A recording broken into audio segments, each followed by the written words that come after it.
అనగా అనగా రాగం తినగా తినగా రోగం అన్నట్టు మా ఇంట్లో ఈ పప్పుచారు అంటే ఒక వ్యసనంలా తయారైందండి బాబు. ఇంట్లో కూరగాయలేమీ లేనప్పుడు, వండుకోవడానికి తక్కువ టైం ఉన్నప్పుడు, నోటికి మంచిగా ఏమైనా తినాలి అని అనిపించినప్పుడు, నాన్ వెజ్ కి నో ఎంట్రీ అన్నప్పుడు, పెయిన్స్ అన్నిటికీ ఒకటే బామ్ జండు బామ్ అన్నట్టు ఈ ప్రాబ్లమ్స్ అన్నిటికీ ఒకటే సొల్యూషన్ అండి పప్పుచారు. ఈ పప్పుచారు కాసిన ప్రతిసారి నాకు ఒక చిన్నతనం మెమొరీ గుర్తొస్తుందండి. మా అమ్మమ్మ సంకనేసుకుని చందమామను చూపిస్తూ పప్పుచారుతో గోరుముద్దలు భలే తినిపించేదనుకోండి.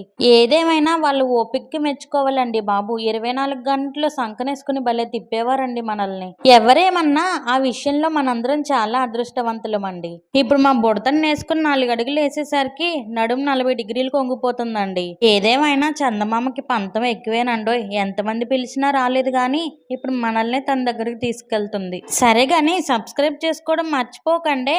ఉంటాను.